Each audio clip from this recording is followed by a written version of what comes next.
Assalamualaikum warahmatullahi Assalamualaikum wabarakatuh. warahmatullahi wabarakatuh. Selamat pagi dan salam sejahtera bagi kita semua. Terima kasih atas bantuan dan kesempatan kesehatan yang diberikan Tuhan kepada kami, sehingga kami dapat berkumpul di tempat ini. Pada kesempatan ini saya akan menyampaikan materi presentasi yang berjudul Pancasila sebagai Paradigma dalam Pembangunan Nasional. Sebelum saya juga ingin mengucapkan terima kasih kepada Bapak Badulawi, SHI, MHI selaku dosen pembimbing. Terima kasih telah memberikan saya kesempatan untuk tampil menguraikan materi presentasi tentang Pancasila sebagai paradigma dalam pembangunan nasional. Dan kami selaku kelompok 7 akan menjelaskan. Untuk Saudara Anwar, dipersilakan. Assalamualaikum warahmatullahi wabarakatuh. Pendahuluan Pancasila sebagai dasar filsafat negara Republik Indonesia. Ada beberapa hal yang perlu masa zaman dahulu terkait sejarah Indonesia. Sebelum proses dan setelah perumusan Pancasila sebagai dasar negara. Hal ini berkaitan dengan kerajaan dalam mempertahankan eksistensi bangsa Indonesia. Adapun kerajaan dan masa kebangkitan seperti kerajaan Kutai, Majapahit, Sriwijaya, dan masa kebangkitan Indonesia. Pancasila juga merupakan sebagai dasar negara bangsa Indonesia hingga sekarang telah mengalami perjalanan waktu yang tidak sebentar. Dalam rentang waktu tersebut banyak hal atau peristiwa yang terjadi menemani perjalanan Pancasila sehingga berdirilah Pancasila seperti sekarang di depan semua bangsa Indonesia. Pembahasan pengertian paradigma. Istilah paradigma pada awalnya berkembang dalam dunia ilmu pengetahuan, terutama dalam kaitan dengan filsafat ilmu pengetahuan secara terminologis. Tokoh yang berkembang istilah tersebut dalam dunia ilmu pengetahuan adalah Thomas Kuhn dalam bukunya yang berjudul Theory of Scientific Revolution. Paradigma juga merupakan suatu asumsi dasar dan asumsi teoritis yang umum merupakan suatu sumber nilai, sehingga merupakan suatu sumber hukum metode serupa penerapan dalam ilmu pengetahuan, sehingga sangat menentukan sifat ciri serta karakter ilmu pengetahuan itu sendiri. Assalamualaikum warahmatullahi wabarakatuh.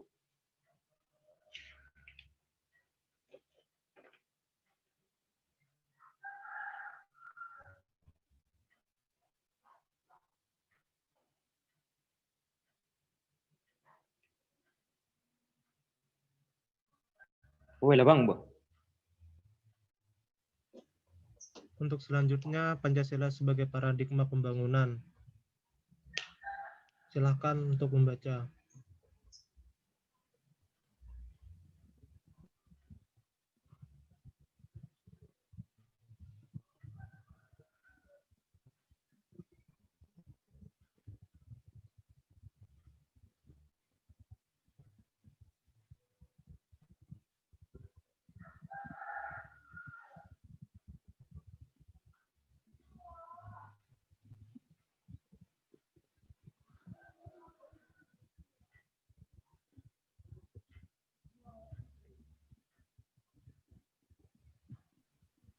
Assalamualaikum warahmatullahi wabarakatuh. Pancasila sebagai paradigma pembangunan. Pancasila sebagai paradigma pembangunan artinya Pancasila berisi anggapan dasar merupakan kerangka keyakinan yang berfungsi sebagai acuan pedoman dalam perencanaan, pelaksanaan, pengawasan, dan pemanfaatan hasil pembangunan nasional. 2. Misal, pembangunan tidak boleh bersifat pragmatis, yaitu pembangunan itu tidak hanya mementingkan tindakan nyata dan mengabaikan pertimbangan etis. Pembangunan tidak boleh bersifat ideologis, yaitu secara mutlak melayani ideologi tertentu dan mengakibatkan manusia nyata. 1. Makna pembangunan nasional adalah rangkaian upaya pembangunan yang berkesinambung yang meliputi aspek politik, ekonomi, sosial, dan budaya, dan hankam untuk mencapai tujuan nasional sebagai termasuk dalam alinea 4 pembuka UUD 1945. 2. Hakikat pembangunan nasional adalah pembangunan manusia Indonesia seutuhnya dan pembangunan masyarakat Indonesia pada umumnya.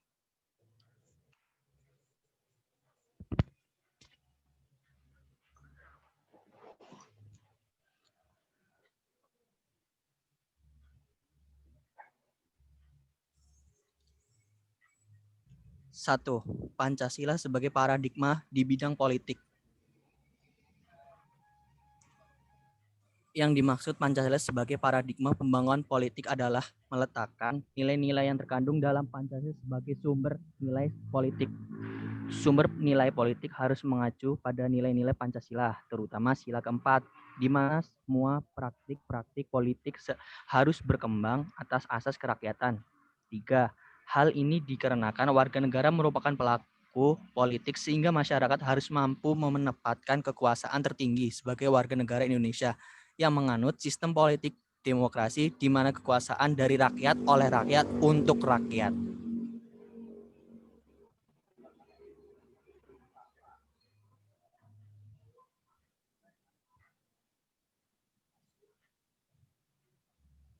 Sekian dari saya. Wassalamualaikum warahmatullahi wabarakatuh. Terima kasih. Untuk yang poin kedua, Pancasila sebagai paradigma di bidang hukum. Dipersilakan untuk presentasi. Assalamualaikum warahmatullahi wabarakatuh. 2. Pancasila sebagai paradigma di bidang hukum. Salah satu tujuan bernegara Indonesia adalah melindungi segenap bangsa Indonesia dan seluruh tumpah darah Indonesia. Hal ini mengandung makna bahwa tugas dan tanggung jawab tidak hanya oleh penyelenggara negara saja, tetapi juga rakyat Indonesia sebagai keseluruhan. Atas dasar tersebut, sistem dan keamanan adalah mengikut sertakan seluruh komponen bangsa. Sistem pembangunan pertahanan dan keamanan Indonesia disebut sistem keamanan rakyat semesta. 3. Pancasila sebagai paradigma dalam pembangunan ekonomi. Sesuai dengan paradigma Pancasila dalam pembangunan ekonomi, sistem ekonomi harus mendasarkan pada moralitas ketuhanan dan kemanusiaan. Hal itu bertujuan untuk mensejahterakan rakyat secara keseluruhan. Pengembangan ekonomi harus mampu menghindarkan diri dari monopoli serta persaingan bebas yang nantinya akan memberikan keuntungan besar pada pihak-pihak yang kuat dalam bidang ekonomi. Sedangkan pengusaha kecil akan dirugikan dengan adanya sistem persaingan bebas dalam perekonomian. Terima kasih. Assalamualaikum warahmatullahi wabarakatuh. Ya, terima kasih. Yang keempat, Pancasila sebagai paradigma dalam pembangunan sosial budaya. Dipersilakan untuk presentasi. Nomor 4, Pancasila sebagai paradigma dalam pembangunan sosial budaya. Pancasila sebagai paradigma dalam pembangunan sosial budaya adalah mendasarkan pembangunan sosial budaya berdasarkan nilai-nilai yang telah ada dalam masyarakat. Nilai-nilai yang ada pada masyarakat pada hakikatnya merupakan dasar dari nilai-nilai yang terkandung dalam Pancasila. Dalam rangka pembangunan sosial budaya, Pancasila merupakan sumber normatif yang bertujuan untuk meningkatkan harkat dan martabat manusia, menjadikan warga negara menjadi masyarakat yang beradab dan berbudaya. Next.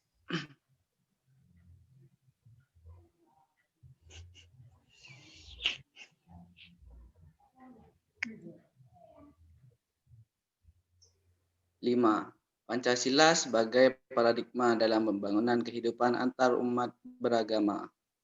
Pada proses reformasi dewasa ini, di beberapa wilayah negara Indonesia terjadi konflik sosial yang bersumber pada masalah SARA, terutama bersumber pada masalah agama. Hal ini menunjukkan kemunduran bangsa Indonesia ke arah kehidupan beragama yang tidak berkemanusiaan. Seperti tragedi di Ambon, Poso, Medan, Mataram, Kupang, serta daerah-daerah lainnya menunjukkan betapa semakin melemahnya toleransi kehidupan beragama yang berdasarkan kemanusiaan yang adil dan beradab.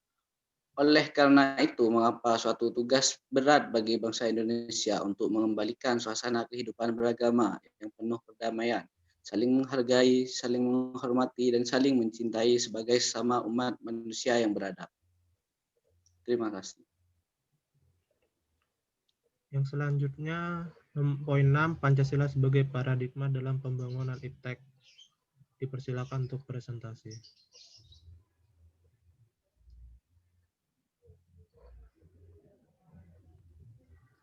Assalamualaikum warahmatullahi wabarakatuh.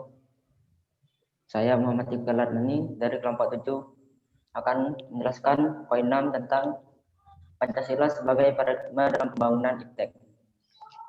Yang pertama, ilmu pengetahuan dan teknologi atau yang biasa disebut dengan IPTEK adalah hasil dari upaya manusia yang meliputi aspek akal, rasa, dan kehendak dalam meningkatkan kesejahteraan dan martabat manusia. Kemudian ada beberapa makna dalam Pancasila dalam pembangunan IPTEK. Nomor 1, ketuhanan yang Maha Esa, memberikan arti bahwa IPTEK tidak hanya memikirkan apa yang ditemukan, dibuktikan, dan diciptakan. Yang kedua, kemanusiaan yang adil dan beradab, memberikan dasar moralitas bahwa dalam pengembangan IPTEK haruslah bersikap beradab. Yang ketiga, Persatuan Indonesia, memberikan arti bahwa pengembangan IPTEK hendaknya dapat menumbuhkan rasa nasionalisme, sehingga pengembangan IPTEK dapat memunculkan persatuan. Yang keempat, kerakyatan yang dipimpin oleh hikmat kebijaksanaan dalam permusyawaratan perwakilan, mendasari pengembangan IPTEK secara demokratis. Dan terakhir yang kelima, keadilan sosial bagi seluruh rakyat Indonesia, memberikan arti bahwa pengembangan IPTEK harus menjaga keseimbangan, keadilan dalam kehidupan kemanusiaan. Sekian, terima kasih. Assalamualaikum warahmatullahi wabarakatuh. Untuk selanjutnya, macam-macam dari akulturasi Pancasila. Persilakan untuk presentasi.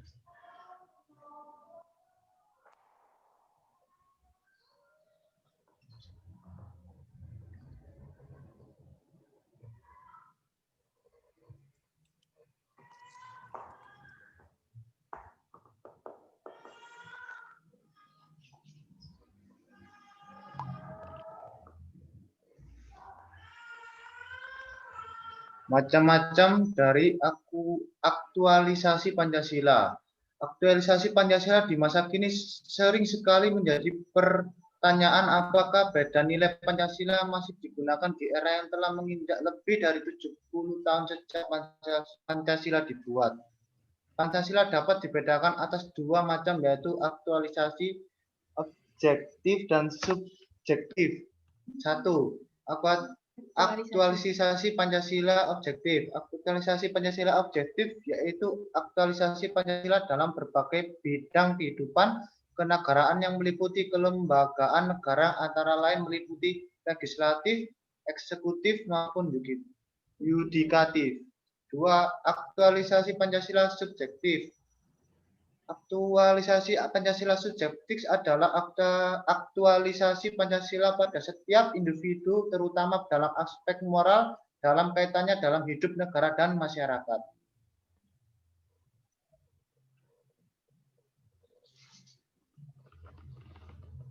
Yang ketujuh, Pancasila sebagai paradigma pembangunan pertahanan keamanan. Dipersilakan untuk presentasi.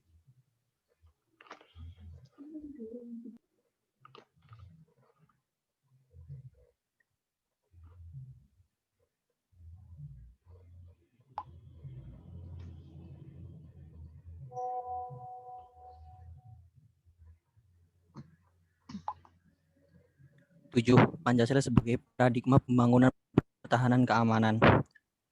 1. Salah satu tujuan bernegara Indonesia adalah melindungi segenap bangsa Indonesia dan seluruh tumpah darah Indonesia. Hal ini mengandung makna bahwa tugas dan tanggung jawab tidak hanya oleh penyelenggara negara saja, tetapi juga rakyat Indonesia secara keseluruhan. Atas dasar tersebut, sistem pertahanan dan keamanan adalah mengikut sertakan seluruh komponen bangsa. 2. Sistem pertahanan yang bersifat semesta, melibatkan seluruh warga negara, wilayah, dan sumber daya nasional lainnya, serta dipersiapkan secara dini oleh pemerintah dan diselenggarakan secara total, terpadu, terarah, dan berlanjut untuk menegakkan kedaulatan negara, keutuhan wilayah, dan keselamatan segenap bangsa dari segala ancaman. 3. Sistem ini pada dasarnya sesuai dengan nilai-nilai Pancasila, di mana pemerintah dari rakyat individu memiliki hak dan kewajiban yang sama dalam masalah pertahanan negara dan bela negara. Next.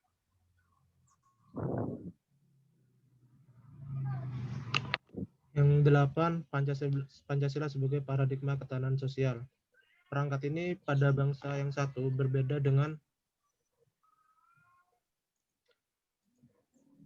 perangkat nilai pada bangsa lain. Bagi bangsa Indonesia, perangkat nilai itu adalah Pancasila.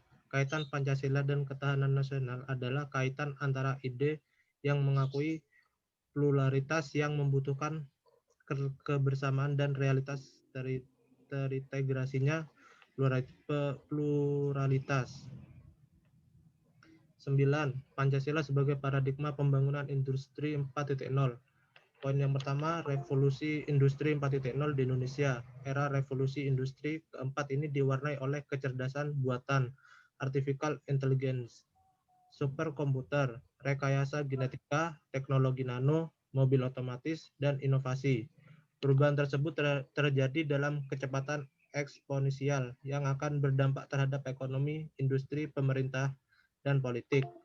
Poin kedua, kehadiran internet di era revolusi industri 4.0 telah merubah banyak hal. Salah satunya adalah perkembangan internet sendiri yang berevolusi dari tahun ke tahun. Poin ketiga, tidak dapat dipungkiri. Perkembangan teknologi salah satunya ditunjukkan dengan diciptakan artificial intelligence atau disingkat AI atau robot yang mirip dengan manusia sudah banyak digunakan oleh perusahaan-perusahaan besar sehingga menggeser peran manusia dalam melakukan pekerjaan. 4 langkah-langkah dalam menghadapi revolusi industri 4.0. Antara lain, 1. Meningkatkan kemampuan dan keterampilan pada angkatan kerja Indonesia, terutama dalam menggunakan teknologi Internet of Things atau mau mengintegrasikan kemampuan internet dengan produksi di industri. Poin kedua, meningkatkan teknologi digital untuk memacu produktivitas dan daya saing bagi industri kecil dan menengah atau disingkat IKM agar mampu menembus pasar ekspor.